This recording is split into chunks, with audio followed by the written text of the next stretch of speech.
Saiyaara movie मोहित सूरी द्वारा निर्देशित 2025 में बनी एक भारतीय हिंदी संगीतमय रोमांटिक ड्रामा फिल्म है। यशराज फिल्म्स द्वारा निर्मित यह 2004 की कोरियाई फिल्म मोमेंट टू रिमेम्बर पर आधारित है। इसमें नवोदित आहान पांडे और अनीत पड्डा एक गायक गीतकार जोड़ी की मुख्य भूमिकाओं में हैं, जो प्यार में पड़ जाते हैं।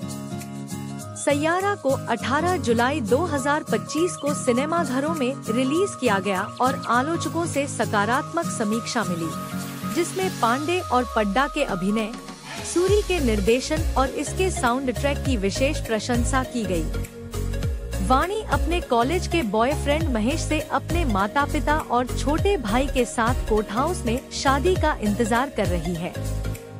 फोन पर महेश उसे बताता है कि वह एक अमीर बिजनेसमैन की बेटी के लिए उसे छोड़ रहा है और अपने रिश्ते से ज्यादा अपने करियर को तरजीह दे रहा है। वाणी बुरी तरह टूट जाती है और बाद में अवसाद में चली जाती है। महीनों तक खुद को अलग थलग कर लेती है और लिखने के अपने शौक को छोड़ देती है। कृष कपूर, एक महत्वाकांक्षी संगीतकार जो खुद को स्थापित करने के लिए संघर्ष कर रहा है, बचपन के आघात और गुस्से का सामना संगीत के माध्यम से करता है।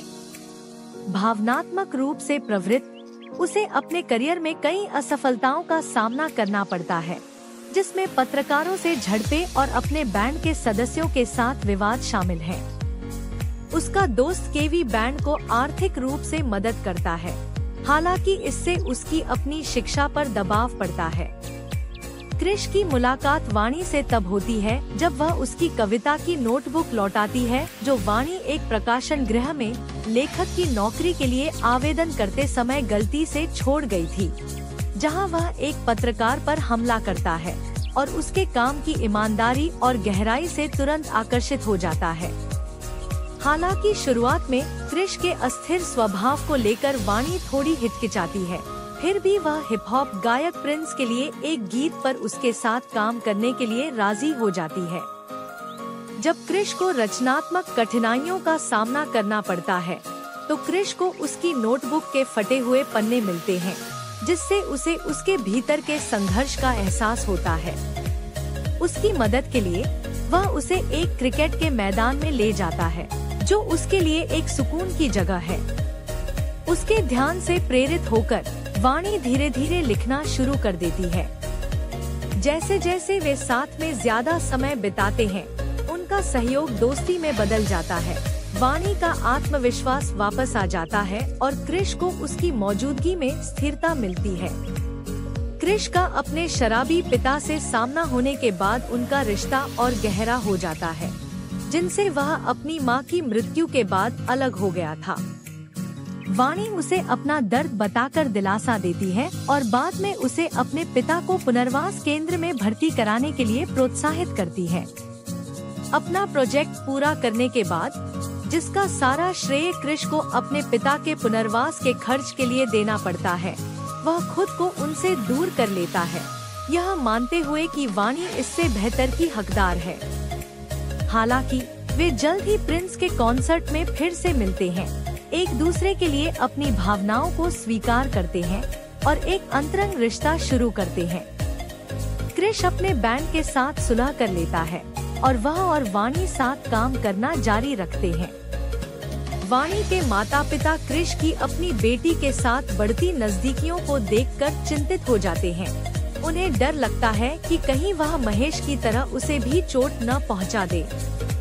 इस तनाव के कारण वाणी फिर से टूट जाती है, जिसके बाद उसकी मां अस्पताल में कृष से उसके इरादों के बारे में पूछती है। जब कृष वादा करता है, तो उसके माता पिता अनिच्छा से इस रिश्ते को मंजूरी दे देते हैं। जब वाणी को शुरुआती अल्जाइमर रोग का पता चलता है, तो इस जोड़े की जिंदगी में नाटकीय बदलाव आता है। वाणी के कार्यस्थल पर महेश के आने के बाद वाणी की याददाश्त कमजोर होने के लक्षण स्पष्ट रूप से दिखाई देने लगते हैं, जिसमें महेश से मुलाकात के दौरान सार्वजनिक रूप से टूट जाना भी शामिल है। कृष उसका साथ देने के लिए अपनी नौकरी की जिम्मेदारियां छोड़ देता है और उसे भरोसा दिलाता है कि उसकी हालत चाहे जो भी हो, वह उसके साथ रहेगा। चिकित्सीय सलाह पर वाणी के माता पिता उसकी नई दिनचर्या के लिए माहौल बदलने पर विचार करते हैं। क्रिश उसे अलीबाग के एक गेस्ट हाउस में ले जाता है, जहां वे साथ मिलकर नई यादें बनाते हैं। बाद में एक कॉन्सर्ट में महेश वाणी की कमजोरी का फायदा उठाने की कोशिश करता है। क्रिश बीच बचाव करता है, लेकिन वाणी उसे इसलिए डरकर महेश को पीटने के बाद उसे चाकू मार देती है, जिससे उसकी हालत और भी खराब हो जाती है। गेस्ट हाउस में वापस आकर क्रिश के पिता उससे सुलह कर लेते हैं और उसे अपनी गलतियां न दोहराने